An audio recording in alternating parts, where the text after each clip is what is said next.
Hoy, en 678, la gira presidencial en Angola y la embestida mañetista. Yo creo que nadie publicó, por ejemplo, qué porcentaje de nuestro saldo comercial nos da el África. Nadie lo publicó, por ejemplo, el 50%. Diario Clarín. Cristina ignoró a la oposición y a los derechos humanos en Angola. Editorial del diario La Nación. Angola, extraño socio comercial. A todo lo que le pregunté, Timmermans solo contestó, no hice. Yo realmente no sé si me estaba respondiendo o quería que le regalara una Activia. Yo voy a Angola y hablo con los angoleños, pero no trabajo para nadie. Yo no trabajo ni para Mañeto ni para Mitre, que están acusados de violaciones a los derechos humanos acá en la Argentina y se niegan a ir a declarar. La grave crisis española. Cuando el corralito en la Argentina teníamos que hacer un esfuerzo toda vez que andábamos por el exterior de explicar de qué se trataba, no lo entendían. Ahora en España empiezan a entender de qué se trata y a temerle. En España no va a haber corralito. Hola, señor ministro. ¿Usted cree que es una rana que pase por aquí? Estoy preocupada por el dinero de Bankia. Sí, pero no tiene usted motivo para. ¿Usted cree que debo sacarlo mañana todo? En absoluto. ¿Seguro que no? Seguro que no. Pues yo estoy sufriendo mucho. No, pues eso se tiene con toda la seguridad, ¿eh? No lo sé. Ahí está Pero ya. yo estoy trabajando, Sí, sí. Y pensé que me voy a quedar sin nada, ¿eh? No, eso nada. Eso, Y como me lo quiten, mato a alguien sea. Otra vez derrapó Vargas Llosa. Ahora nos comparó con el nazismo. El caso de Argentina es un caso realmente trágico, es un caso que parece venir de la ficción más que de la historia. Y ese flagelo es un flagelo que se impone a los propios argentinos y que se llama peronismo. Bueno, no es el único caso en la historia, ¿no es cierto? Los alemanes con Hitler hicieron una cosa parecida, y por lo menos han salido de eso. La no educación pública en Chile. Engañosa justificación de Piñera. Sabemos que algunos proponen educación gratuita para todos. Y no solo para los más vulnerables y la clase media. Francamente, en un país con tantas carencias y desigualdades como el nuestro, no nos parece justo que el Estado, con los recursos de todos los chilenos, financie la educación de los más favorecidos. No nos parece justo que el Estado, con los recursos de todos los chilenos, financie la educación de los más favorecidos. La causa Ledesma. El empresario Pedro Blaquier no se presentó a declarar el viernes pasado en Jujuy, donde se está realizando un juicio por crímenes de lesa humanidad cometidos en la última dictadura. Está en Europa, Blaquier. ¿Qué pasó, Neri? Esta semana, además, hubo allanamientos en las oficinas del Ingenio Ledesma, el Libertador General de San Martín, que demuestran que antes del golpe del 24 de marzo del 76, y por supuesto, mucho después, e incluso después también del advenimiento democrático de octubre de 1983, la empresa Ledesma perseguía a sus trabajadores. Por una gota de tu voz, en el desierto de mi corazón, por encontrarte una vez más, abro el cielo de par en par.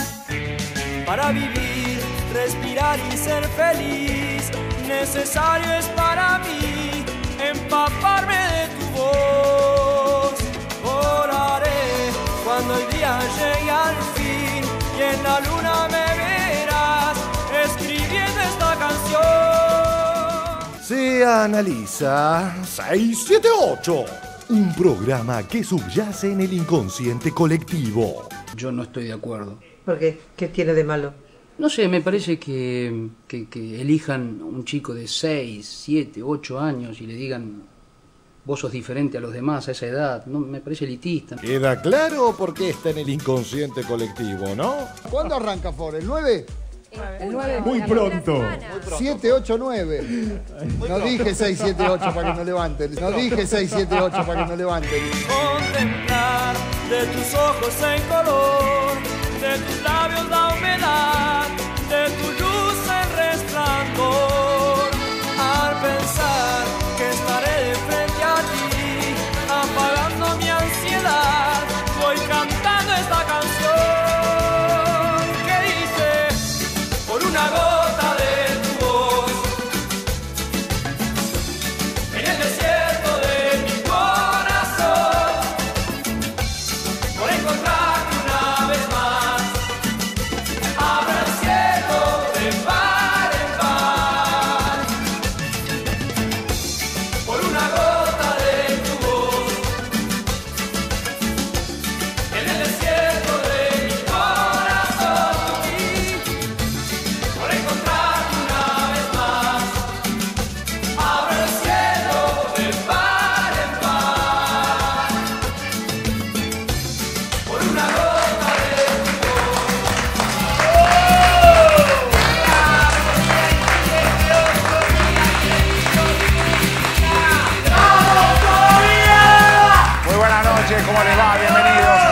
8. ¿Qué dicen, colegas? ¿Cómo andan ustedes? ¿Todos bien? Bien. Me alegro muchísimo. Hoy contamos con la presencia de Telma Luxangola. Telma, ¿cómo te va? Bienvenida.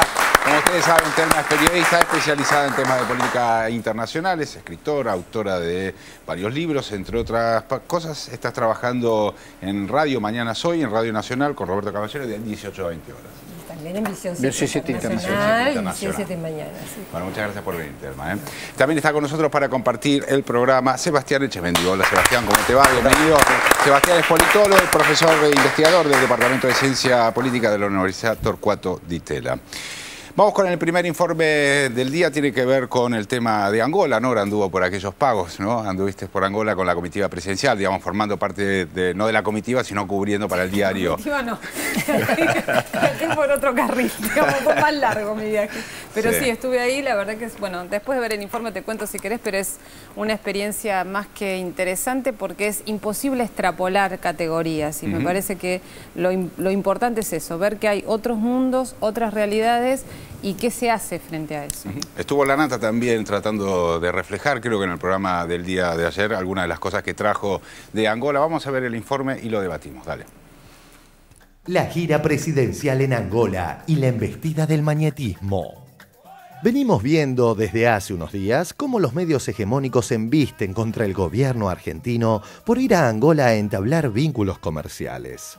Un vocero de Mañeto tomó la voz cantante en esta cruzada al increpar a Timerman y pedirle que se pronuncie por la situación de los derechos humanos en Angola. Teniendo en cuenta que la gira presidencial fue con fines comerciales, el planteo mañetista es tan ridículo como pedirle a la Argentina o a otro país que no negocie con Estados Unidos por bombardear Irak o por torturar gente en Guantánamo o que no se negocie con China por tener presos políticos. Diario Clarín. Cristina ignoró a la oposición y a los derechos humanos en Angola. Diario Perfil por Jorge La Nata. La visita de Cristina a Angola, uno de los países más corruptos del mundo. Viste que estamos de puta madre en las relaciones internacionales, ahora dejamos Angola. ¿Qué va a ser el futuro de la Argentina? El futuro es África. Editorial del diario La Nación. Angola, extraño socio comercial. Yo creo que nadie publicó, por ejemplo, qué porcentaje de nuestro saldo comercial, de nuestro superávit comercial, nos da el África. Nadie lo publicó, por ejemplo. El 50%. La Argentina fue a vender a Angola, país con el que ya hay negocios desde hace varios años. La gente descubre un poco sorprendida ahora Angola y África. En 2011 se comercializaron 250 millones de dólares con Angola solamente. Se prevé que este año el valor se duplique. Yo le pregunté a Timerman qué caracterización hacía de un presidente que lleva 32 años en el poder. A todo lo que le pregunté, Timerman solo contestó: no hice. Yo realmente no sé si me estaba respondiendo o quería que le regalara una Activia. Yo voy a Angola y hablo con los angoleños, pero no trabajo para nadie. Yo no trabajo ni para Mañeto ni para Mitre, que están acusados de violaciones a los derechos humanos acá en la Argentina y se niegan a ir a declarar. Yo para ellos no trabajo. No me molesta que me critiquen los que trabajan para Mañeto, pero que no se olviden de que su patrón está involucrado en crímenes de lesa humanidad. Obsérvese esta curiosa paradoja. Mariano Grondona, que defendió la dictadura, ahora se preocupa por las libertades en Angola. Angola es, casi diría que el último país de la Tierra. Hay un dictador feroz en su violación de los derechos humanos de hace 33 años. ¿Sigue pensando que es un hombre honesto, Videla? Yo creo que sí. ¿Sigue pensando que es un hombre honesto, Videla? Yo creo que sí. Hay un dictador feroz en su violación de los derechos humanos de hace 33 años. Se trata de instalar que somos un país bananero que negocia y festeja dictaduras africanas. El análisis es burdo, es simplista, ignora todas las complejidades del continente y minimiza la responsabilidad que tuvieron los países europeos al conquistar y saquear África. Ahora, ¿Cristina es la única mandataria del mundo que viajó a Angola? ¿O hay otros importantes líderes mundiales que también lo hicieron? A ver, veamos. La canciller alemana Angela Merkel viajó a Angola.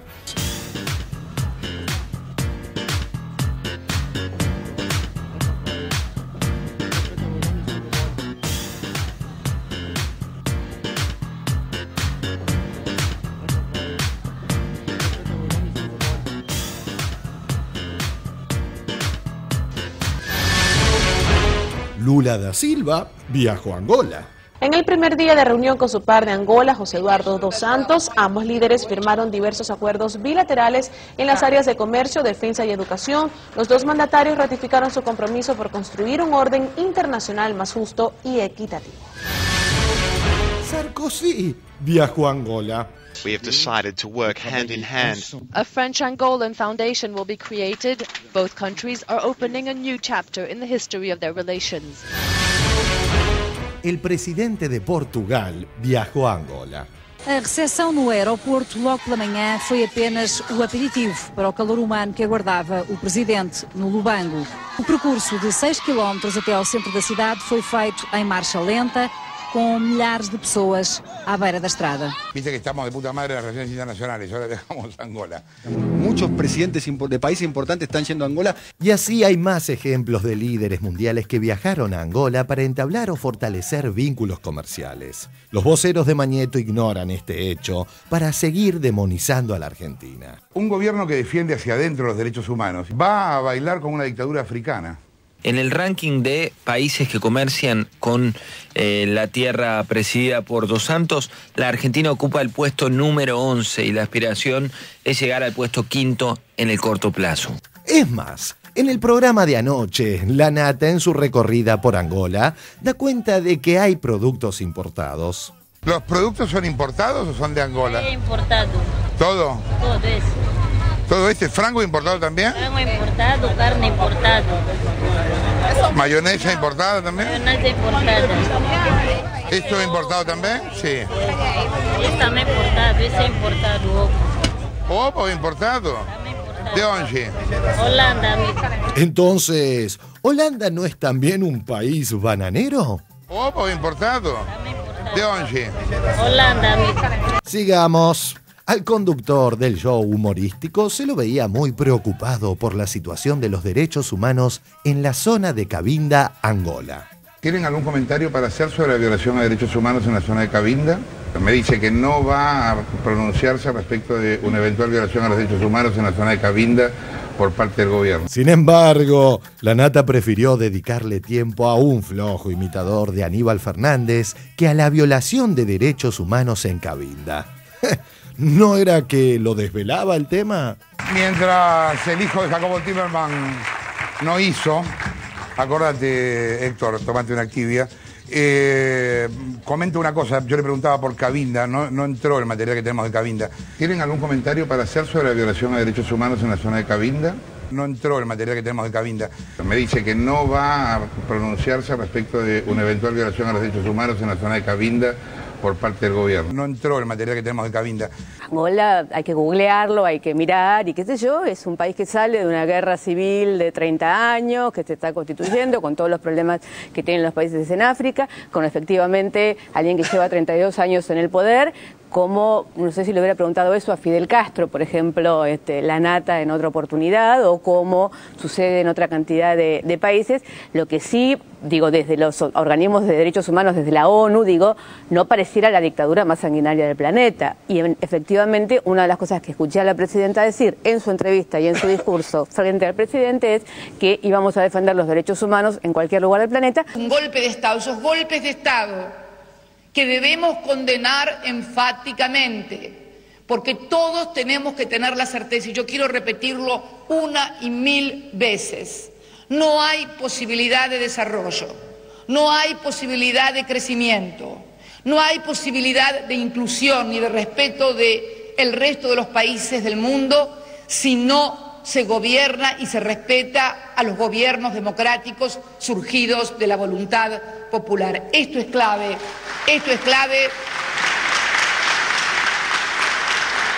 y debe ser reafirmado una y otra vez. Pregunta final. ¿El análisis sobre Angola es tan sencillo y simplista como nos lo quiere vender el clarinista?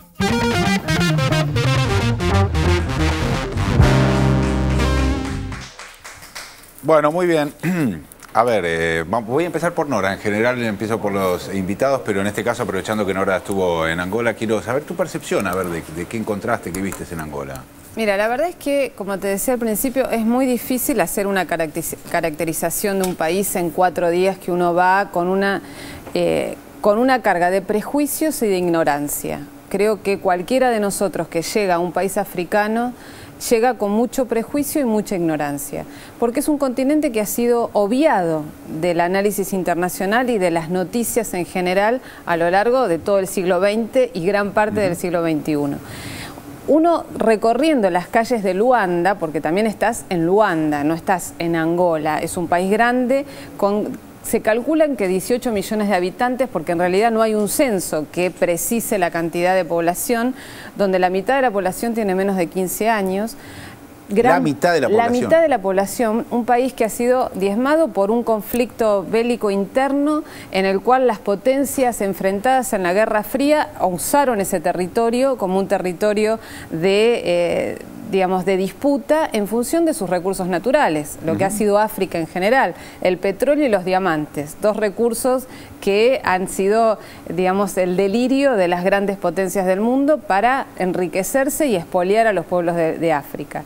Entonces te encontrás hoy en día con un país en el que está todo en construcción. La visión que uno tiene de Angola, de Luanda, me restrinjo a la ciudad capital, es una ciudad en la que ves edificios en construcción y cigüeñas, ¿viste? Las grúas esas inmensas que cruzan el horizonte desde la ventana en la que mires, que te muestra realmente un boom inmobiliario con cosas como una de las grandes cadenas de hoteles más importantes del mundo, que está haciendo el primer hotel 6 estrellas de Angola. Inversiones en la construcción de capitales brasileños fundamentalmente y chinos, que han construido una ciudad que se llama Quilamba, a pocos kilómetros del centro de Angola, prevista para que lo ocupen 120.000 habitantes, destinada para empleados públicos y jóvenes de entre 15 y 45 años. Entonces, pues, es otro mundo. Ahora, esto convive con una gran miseria, mucha población que no tiene... Imaginemos que todo el conflicto de guerra interior que vivió Angola entre 75, algunos lo sitúan en el 75, que fue inmediatamente después de la independencia, cuando los Boers sudafricanos empezaron a invadirlos, hasta... otros lo sitúan en el 79, cuando empezó el gobierno de Dos Santos, que sigue hasta hoy en día, y hasta el 2002. Entonces, ¿qué pasó? Todo ese conflicto que se dio en el interior de Angola hizo que la gente, tratando de sobrevivir, se refugiara en la capital, que era el lugar más seguro. Entonces es un país de 18 millones, se calcula, de los cuales 8 millones viven en Luanda. Una capital que los portugueses habían previsto para 450.000 habitantes. Imagínense lo que es el desborde, eso combinado con una situación de pobreza, no hay servicios que abastezcan esta situación. Pero un país que ha sido el país más minado del planeta, de minas antipersonales, que destruyeron todo.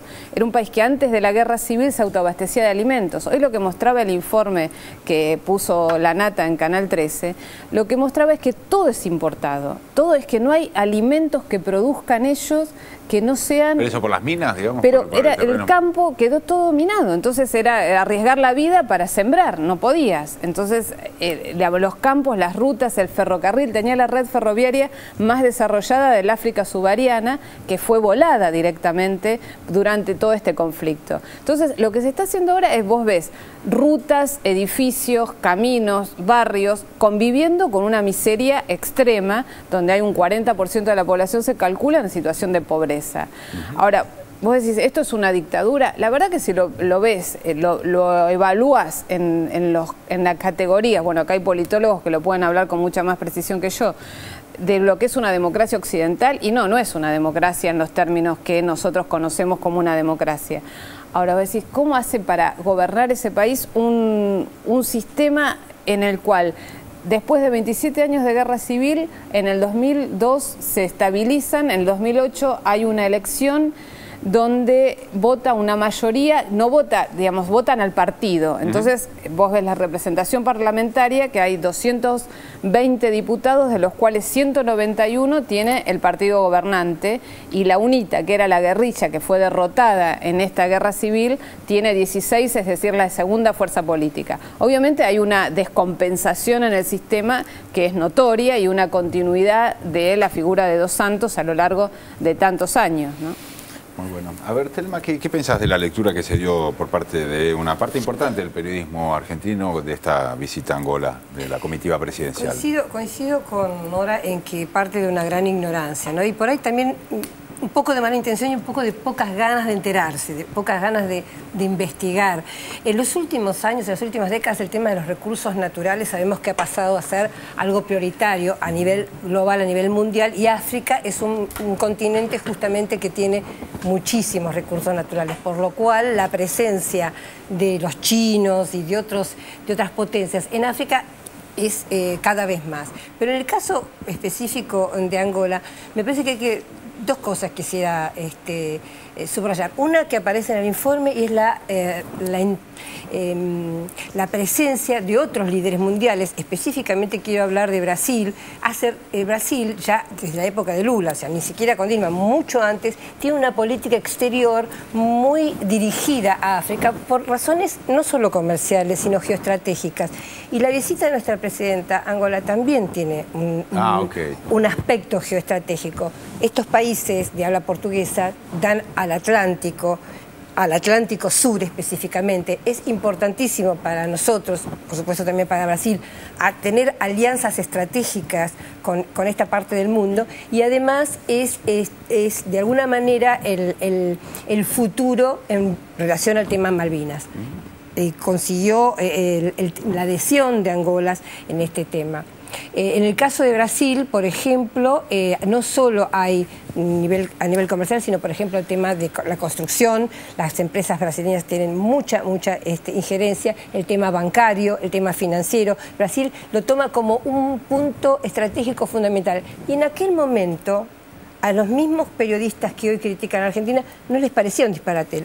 Aparecía Lula como el gran líder que tiene o Brasil o Itamaraty, que tiene una política exterior amplia y que se relaciona con el mundo, mientras que nosotros parecía que estábamos aislados. Esa es la doble vara. Inclusive Rousseff estuvo ya, decías, ¿no? Estuvo ya visitando Angola. Yo no sabía este dato tan interesante que vos decías que el total de la inmigración negra en Brasil proviene de Angola.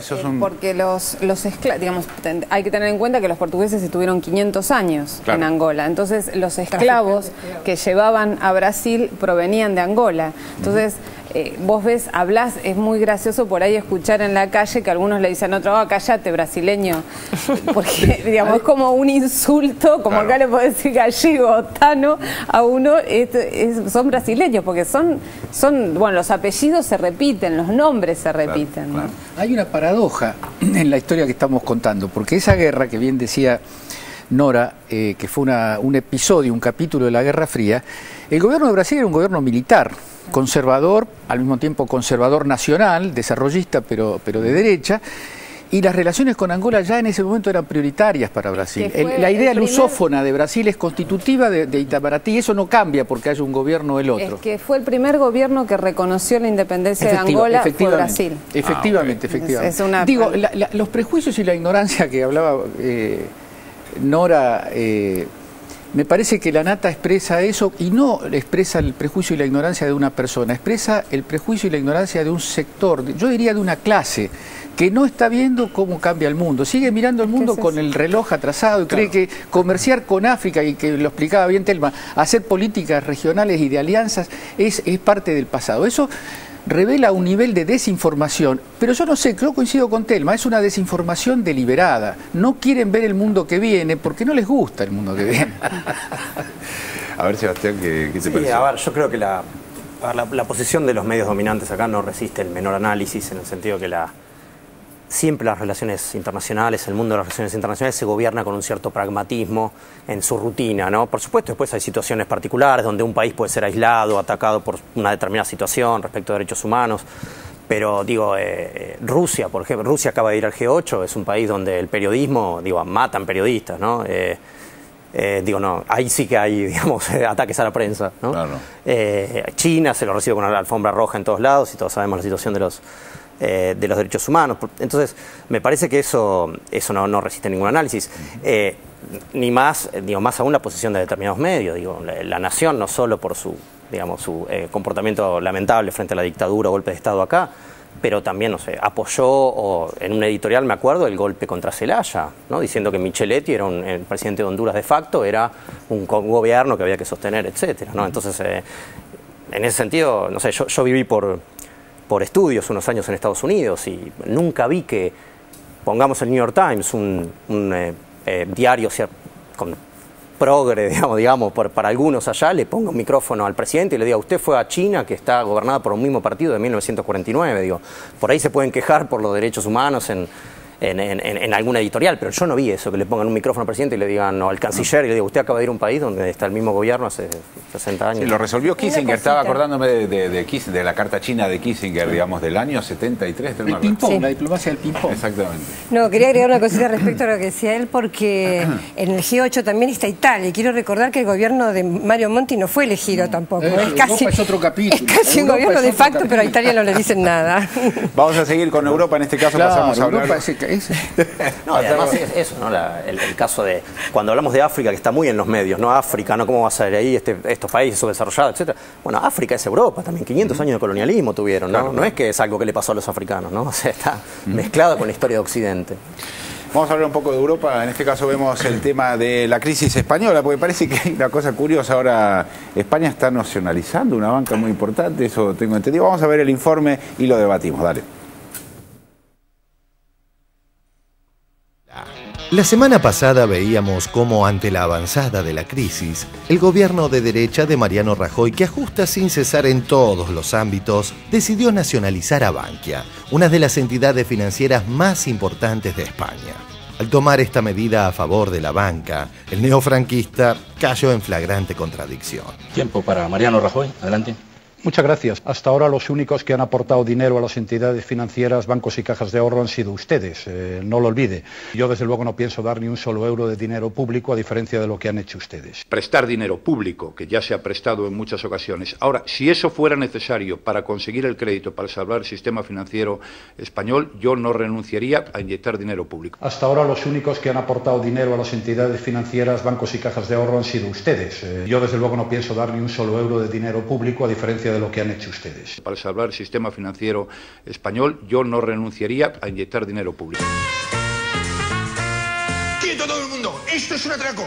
Vamos, dámelo todo. Ese collar, y la pulsera, y el reloj, todo. Y tú, el móvil, la cartera. Tú también, rapidito, que estoy muy loco. Venga, tú también. El dinero, tú. Y tú, el reloj. Ese reloj, que parece caro. Y la cartera, también. Vamos. ¿Y tú? ¿Dónde está el director? Soy yo. ¿El director? Sí. Pues tome, porque lo están pasando ustedes mal con la crisis y hay que ayudar un poco. Coño, pues muchas gracias. Nada, Mariano Rajoy, un admirador, un amigo, un siervo, un esclavo. Para salvar el sistema financiero español, yo no renunciaría a inyectar dinero público. Pues bien, esta grave situación que se vive en la península ibérica genera miedo en muchos sectores de la población que temen que haya un corralito. Hace unos años, cuando el corralito en la Argentina, teníamos que hacer un esfuerzo toda vez que andábamos por el exterior de explicar de qué se trataba, no lo entendían. No había manera, no les cabía en la cabeza. Ahora en España empiezan a entender de qué se trata y a temerle. En España no va a haber corralito, porque sencillamente es que es materialmente imposible. Hola, señor ministro. ¿Usted cree que es una gana que pase por aquí? Estoy preocupada por el dinero de Bankia. Sí, pero no tiene usted motivo para. ¿Usted cree que debo sacarlo mañana todo? En absoluto. ¿Seguro que no? Seguro que no. Pues yo estoy sufriendo mucho. No, pues eso se tiene con toda la seguridad, ¿eh? No lo sé. Ahí está pero ya moviendo. Sí. Me pensé que me iba a quedar sin nada, ¿eh? No, eso nada. Eso, y como me lo quiten, mato a alguien sea. O sea, porque yo lo digo. ¿Se acuerdan cuando, en otro paralelismo, en el 2001, una jubilada increpó a Bailac en plena época de Corralito, en la Quinta de Olivos, que le dijo, ¿qué va a pasar con mi dinero? ¿Por qué no me dejan sacar mi dinero? Por 600 pesos de jubilación. ¿Qué hice yo? Mi propia jubilación. Puse mi dinero en plazo fijo y de ahí retiro mensualmente. Entonces, con los 600 miserables que me dan... No, porque ustedes me están obligando a sacar 1000 por mes. Usted no me puede determinar si yo tengo que vivir con 1000, con 2000 o con... En la tarde de hoy, me permite, ahorros, no tiene ningún inconveniente. Dinero. Quédese tranquila que nadie le va a tocar su ahorro no me lo y van su a tocar, dinero. Se lo quedan ustedes. No, nadie. Va a tener algún inconveniente, pero después pasados los 90 días no tiene ningún inconveniente. Usted es dueño de esos depósitos. no se lo queda a nadie, no se lo roba a nadie, quédese absolutamente tranquila. Le ponemos una bomba acá a la quinta, eso se convencido. ¿Cómo me lo quité?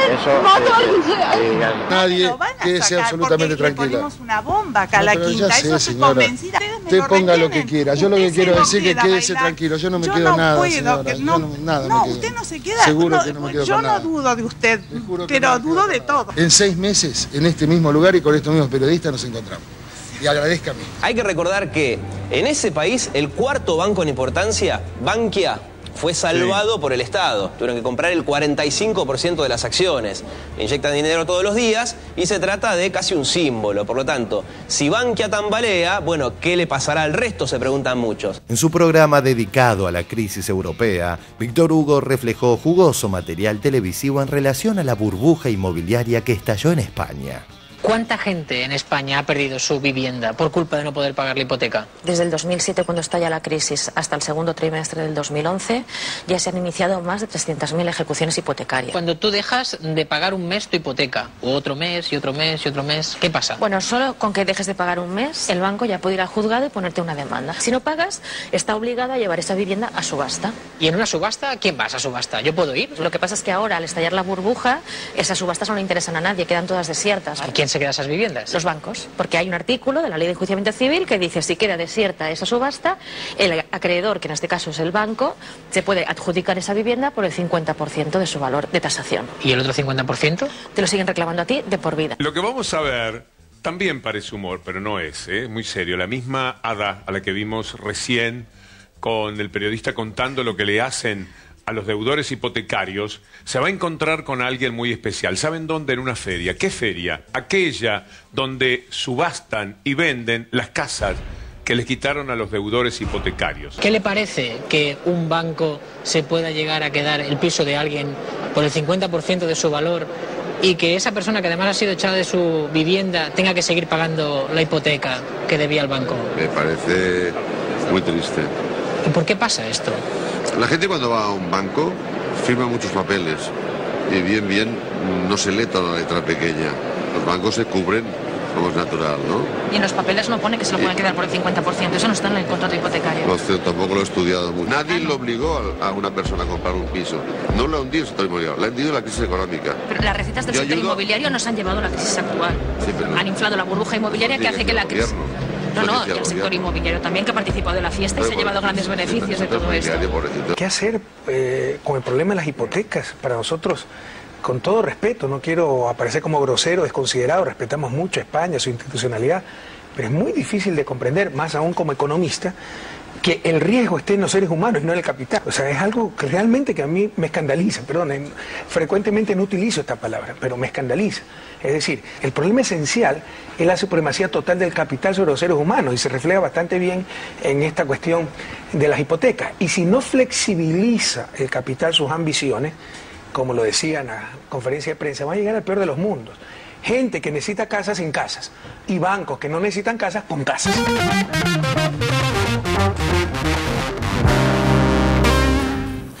Bueno, muy bien, qué interesante lo de Correa, ¿no?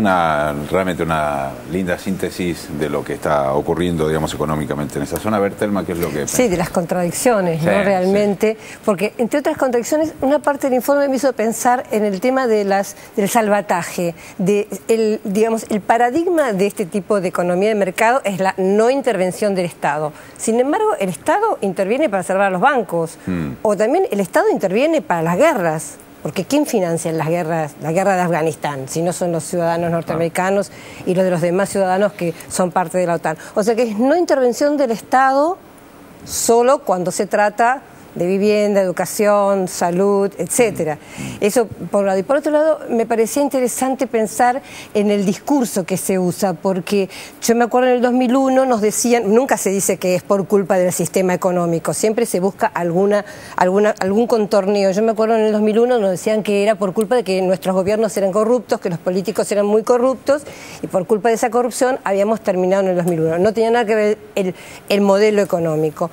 Y en el caso de España, por ejemplo, el discurso es, no dicen que es porque son corruptos, sino porque ellos vivieron por encima de su nivel. Sí. Entonces, ¿qué es vivir por encima de su nivel? ¿Tener una casa?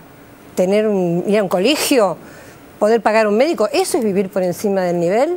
Lo mismo los griegos, dicen que viven por encima del nivel y el caso de los griegos es realmente impactante y sobre todo hubo el caso de un hombre llamado Dimitri, que era un farmacéutico jubilado que se suicidó en la plaza pública delante del Parlamento, justamente dejando una carta señalando todo esto, que es vivir por encima de las pretensiones de uno. A ver, Cintia. Estaba pensando que Europa está dando signos de su deterioro social y laboral hace bastante más tiempo que los medios lo han empezado a publicar. Lo que pasa es que esos eran signos sociales, eran los números del desempleo, los números de lo que se llama el paro en España, los números de la crisis social.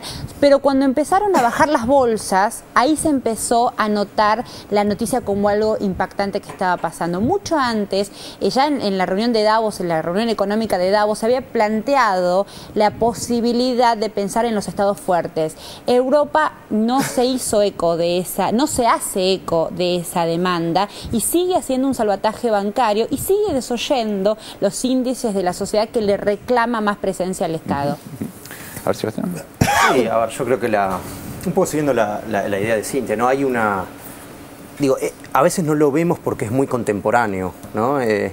Pero estamos viendo una especie de muro de Berlín del liberalismo económico, ¿no? Hace unos años en Europa. Es decir, una caída conceptual muy fuerte, muy fundamental. Y yo creo que en España es muy elocuente eso y se ven en dos cosas. Primero, en lo que decía Telma, ¿no? Esta idea de que los mismos que eran los abogados de la desregulación, los que liberaron todo el sector financiero de determinadas maneras en determinados mercados, son los que después terminan interviniendo bancos con el Estado para salvarlo. Y pasó en España, pero antes había pasado con la Reserva Federal en Estados Unidos y en otros lugares de Europa, ¿no? Lo que muestra que el liberalismo es, en el fondo, como decía unos cuantos teóricos, es una utopía, no va a ocurrir. Como todo fundamentalismo nos lleva a una utopía irrealizable, ¿no? Entonces eso estamos viendo en España, ¿no? La necesidad de intervención no importa, lo hace la derecha, la misma pero para salvar a la sociedad tiene que venir el Estado, ¿no? Y en el segundo elemento que vemos esa caída conceptual, diría, esa implosión del liberalismo económico, es que no puede hacer nada, en la incapacidad, en la pérdida de autonomía de política, primero de política cambiaria, de política monetaria, al haber entrado en la integración sin ningún resguardo, y también en la política fiscal, en definitiva, pues son países que se endeudan y no tienen capacidad para emitir bonos a nivel europeo, entonces pierden cualquier respaldo en términos de su deuda, en términos de capacidad fiscal, ¿no? Entonces, pero hay esto de la irracionalidad que de alguna manera también traía Correa en su reflexión, digamos, que un banco se convierta en una inmobiliaria, para el sistema es una irracionalidad, digamos, ¿no? Hay algo que no está evidentemente funcionando bien, o que la gente tenga que irse de su casa y pagar, eso es absurdo, y pagar yéndose, digamos, o sea, aún yéndose tiene que pagar la mitad de la propiedad. Es la presión máxima del mercado que sin la regulación del Estado genera esta caída del sistema de la gente. Claro. El mercado por sí solo genera este desfasaje social. Son los Estados interviniendo, poniéndole una cuota de justicia al capitalismo, los que podrían salvar a las sociedades. El tema es quién gobierna en Europa, los Estados, ¿no? ¿Quién gobierna? ¿Cómo es la democracia en Europa? Bueno, parece que el tipo dice que dice la letra chica, ¿no? Que tenía claro, las manos, pero hay un muy bonito, decía... Hay un sistema político donde en España, en Italia, en Grecia, en Irlanda eligen sus regímenes parlamentarios o semiparlamentarios. Pero todos esos sistemas políticos dependen de una tecnoburocracia que vive en Bruselas, que está absolutamente cooptada por los grandes grupos financieros. Entonces, Sebastián conoce más que yo toda esta la teoría de la democracia. ¿Cómo es esto en Europa? ¿Ahí realmente funciona un sistema de soberanía popular en Europa? Y la otra cuestión... Parece que sí, pero está en letra chica. Está en letra chica. Y la otra cuestión es la del Banco Central, que nos retrotrae al debate que tuvimos hace unos meses, en realidad el que tuvimos en el 2010 con la insurrección redradista, digamos, ¿no? Esta idea de que el Banco Central es independiente. Ahora, en la realidad de Europa es que lo que no son independientes son los Estados. El que decide es el Banco Central. En esto hubo algo muy elocuente y hasta gracioso en el tema en Grecia. Cuando no pueden formar gobierno porque Siripas, ¿no? de este partido Siriza, a la izquierda, que sale segundo, en un momento, digamos, no pueden formar gobierno. ¿Y qué dice el presidente? Con el apoyo de Venizelos, ¿no? Que es el socialista, el caballo griego, digamos, a pesar de ser socialista, dice: hagamos un gobierno tecnocrático, que era lo que tenían. Venían de un gobierno tecnocrático con Papadeno, es decir, con gente que no eligió a nadie.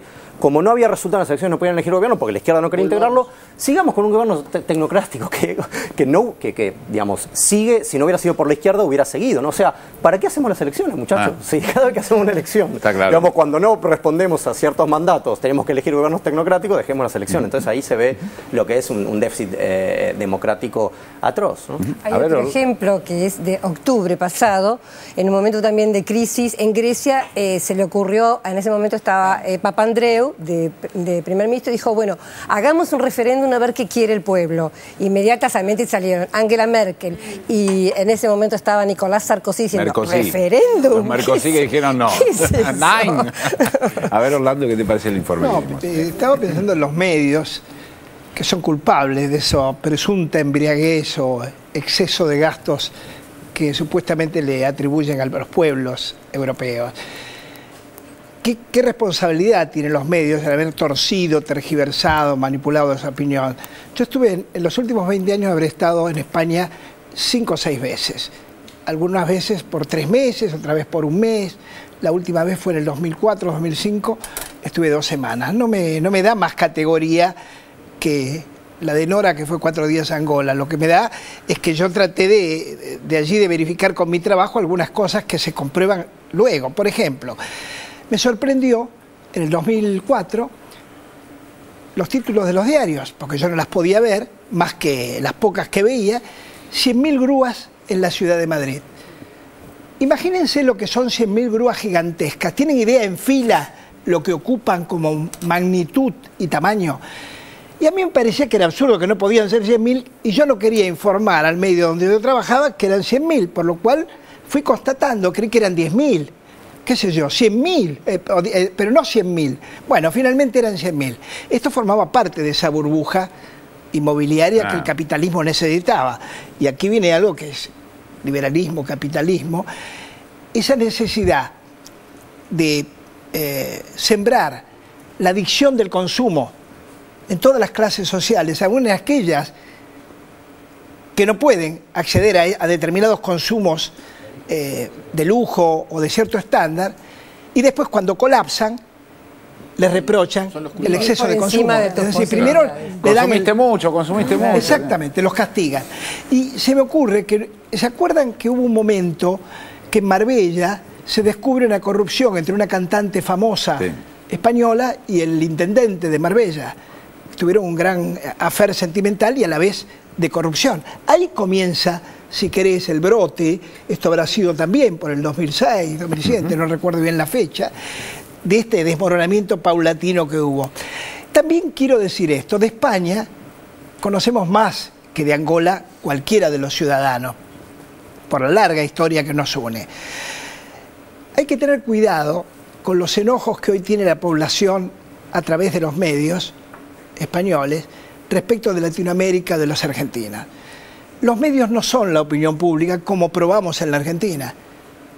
Los medios son la opinión interesada de lo que quieren los medios que opine España. Por lo cual, yo no me atrevería a decir qué siente la sociedad española en pleno. Lo que puedo decir es que hay una parte muy necesitada y muy golpeada, una gran parte, y debe haber un núcleo de pertenencia a ese alto consumo, que son millonarios, que tienen capitales, que siguen bailando feliz sobre las cenizas de ese Titanic. Da pie perfecto ese final, Barone, para el próximo informe, que tiene que ver justamente con la crisis europea, las posibilidades que hay de esa crisis. Por un lado, los extremismos que se están viendo, y por otro lado, los euroescepticismos. Mirá qué palabra complicada. Lo vemos y lo debatimos. Dale. La crisis en Europa. Aumentan los extremismos y el euroescepticismo. La crisis europea agitó los fantasmas ultranacionalistas y los extremismos de izquierda y de derecha. Un ejemplo de ello es Grecia. Veamos cómo el líder del partido neonazi griego, que consiguió 500.000 de votos en un país de poco más de 10 millones de habitantes, niega el holocausto. Δικαιολογείται το έγκλημα του ναζισμού απέναντι στους Εβραίους? Κανένα έγκλημα πολέμου δεν δικαιολογώ, αλλά ο πόλεμος σημαίνει εγκλήμα. Auschwitz. Τι Auschwitz? Αυτό δεν έχω πάει στο Auschwitz. Ξέρετε τι συνέβη. Ξέρετε τι συνέβη. Εσείς ήσασταν στο Auschwitz? Όχι, αλλά έχω διαβάσει όπως Έχετε διαβάσει όλοι. Ναι, έχω διαβάσει και πολλά βιβλία τα οποία αμφισβητούν τον αριθμό των 6 εκατομμυρίων Εβραίων. Και λένε ότι είναι μια υπερβολή. Μπορεί να είναι 5. Αυτό δεν έχει σημασία. Η οποία πλάστηκε, το λένε μάλιστα αντιφασίστες συγγραφές. Δεν υπήρχαν φούρνοι. Όχι, δεν υπήρχαν φούρνοι. Αυτό είναι ένα ψέμα. Εγώ δεν πιστεύω ότι είναι ψέμα. Ούτε θάλαμη αέριων. Ούτε θάλαμη aéreo. La crisis en el viejo continente aumenta el escepticismo en los que no creen en la Unión Europea. Ejemplifica esta desconfianza el líder del partido euroescéptico británico. Well, here we are, on the edge of a financial and social disaster, and in the room today we have the 4 men who were supposed to be responsible. And yet we've listened to the dullest, most technocratic speeches I've ever heard. You are all in denial. By any objective measure, the euro is a failure. And who is actually responsible? And who's in charge out of you lot? Well, of course, the answer is none of you, because none of you have been elected, none of you actually have any democratic legitimacy for the roles that you currently hold within this crisis. And into this vacuum, albeit reluctantly, has stepped Angela Merkel. And we are now living in a German-dominated Europe. Something that the European project was actually supposed to stop. Something that those that went before us actually paid a heavy price in blood to prevent. I don't want to live in a German-dominated Europe, and nor do the citizens of Europe. But you guys have played a role, because when Mr. Papandreou got up and used the word referendum, or Mr. Wren, you described it as a breach of confidence, and your friends here got together like a pack of hyenas, rounded on Papandreou, had him removed and replaced by a puppet government. What an absolutely disgusting spectacle that was. And not satisfied with that, you decided that Berlusconi had to go. So he was removed and replaced by Mr. Monti, a former European Commissioner, a fellow architect of this Euro disaster, and a man who wasn't even a member of the Parliament. It's getting like an Agatha Christie novel, where we're trying to sort of work out who's the next person that's going to be bumped off. The difference is we know who the villains are. You should all be held accountable for what you've done. You should all be fired. And I have to say, Mr. Van Rompuy, 18 months ago when we first met, I was wrong about you. I said you'd be the quiet assassin of nation-state democracy, but you're not anymore. You're rather noisy about it, aren't you? You, an unelected man, went to Italy and said this is not the time for elections, but the time for actions. What in God's name gives you the right to say that to the Italian people?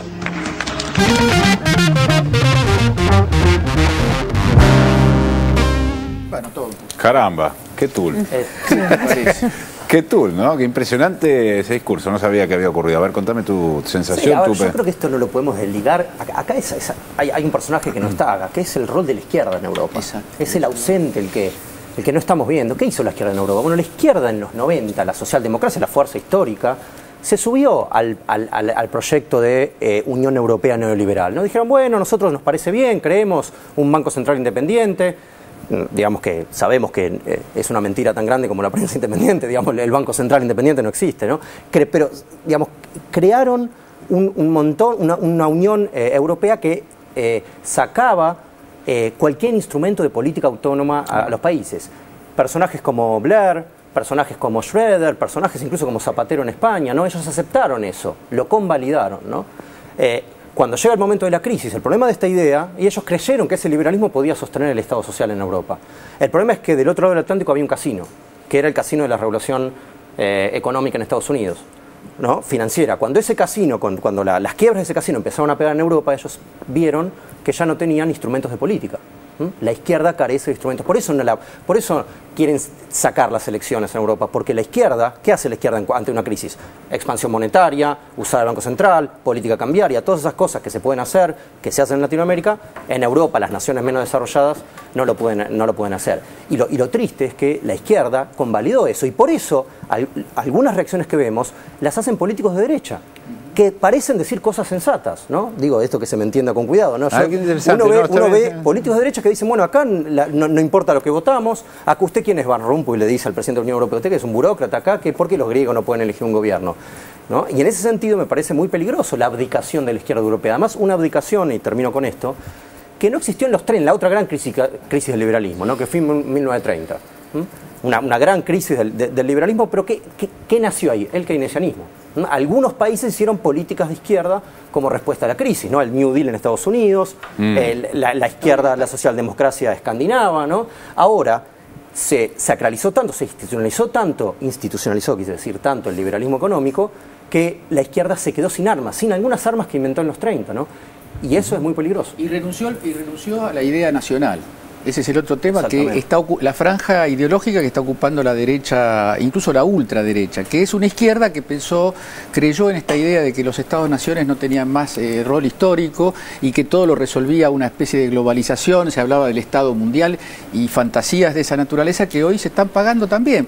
Porque además, si renunciamos a lo nacional, estamos renunciando a la democracia, sino que me expliquen cómo voto yo en las elecciones del mundo global. Yo voto en Argentina. Si renuncio si la Argentina renuncia a su consistencia política, yo me quedo sin derechos. No hay nadie más que me vaya a dar derechos. Está bueno eso del inglés yendo a Italia diciéndole, ¿qué elecciones? Pasemos directamente a la elección, digamos. En ese análisis que acaban de hacer, me parece que asociándolo, comparándolo a lo que pasó en la Argentina, ¿no es cierto? Y la idea de que se va por izquierda en los países latinoamericanos, en Argentina y en otros, de distinta forma, pero hacia el progresismo, es más difícil en los países europeos, por esto que acabas de decir, Moca, y además porque esa izquierda, ese socialismo ha sido aburguesado, ha sido achanchado por toda esa prebenda capitalista de la que hablaba de las 100.000 grúas.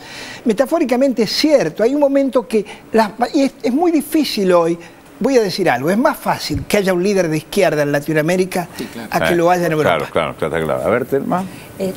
Estaba escuchando a Orlando, el viernes pasado, no, el sábado pasado, en Visión 7 Internacional, entrevistamos a un filósofo francés llamado Alain Badiou, y era muy interesante lo que decía en relación a esto, ¿no? Caída la Unión Soviética, lo que se decía es la teoría, el aparato teórico que pensaba la izquierda también se derrumbó, y ellos miran el laboratorio que es América del Sur diciendo, bueno, ahí tal vez todavía falte la teoría, pero está la acción, se están produciendo cosas, todo el mundo las mira y después vendrá el momento de la teorización. Eso me parece bien interesante. Y lo segundo, en relación al momento que estamos viviendo, hubo una reunión del G8, como comentaba Sebastián hace un rato. Antes hubo una elección en Francia en la que ganó François Hollande, y me parece que en esta reunión del G8 apareció como una pequeñísima fisura entre un Barack Obama, que está en elecciones este año, y un François Hollande, que hablan de crecimiento y ajuste. No sé cómo se hace, pero ellos proponen un crecimiento con ajuste frente a una Angela Merkel que sería la representante de la línea dura de solo ajuste. Entonces yo creo que Angela Merkel hace 3 años que está diciendo nine. Bueno, lo dijo con respecto a también otra fisura que se vio. Hollande dijo, yo prometí que este año, a fin de año, la tropa francesa se va de Afganistán, y Angela Merkel dijo, llegamos juntos, nos vamos juntos en el 2014. Sí. Pero me parece que ya se está viendo en Europa una fisura. Sí. Además de esa fisura, que yo entiendo cierto optimismo sobre eso, pero también entendí algo de la angustia que recorrió algo del debate, porque evidentemente no está diseñada una salida con claridad, ¿no es cierto? Claro, lo que hizo el euro, digamos, el euro es una moneda única y un banco central, digamos, muy enclaustrado en el credo neoliberal, que le sacó instrumentos, al tener una moneda única y un banco central independiente lejano, le sacó los instrumentos que usó la izquierda latinoamericana y los procesos populares, nacional populares latinoamericanos para salir de la crisis, que fueron la devaluación, la política cambiaria, la expansión monetaria. Por eso la angustia, porque la izquierda si gana, ¿qué puede hacer? Ese es el problema. Y es lo que es el desafío para Hollande en Francia. Le sacó con la anuencia de una dirigencia política de derecha, de centro y de izquierda. Totalmente. Hay una renuncia a la propia Constitución Nacional, y eso se está pagando ahora en términos de crecimiento de los nacionalismos. Eso es... Así estamos, señores. Nora, no vas a opinar porque vos sobre Angola es perfecto, pero sobre la crisis en Europa no. Señores, vamos a un corte, en un ratito volvemos. Dale. ¿Dónde queda Angola?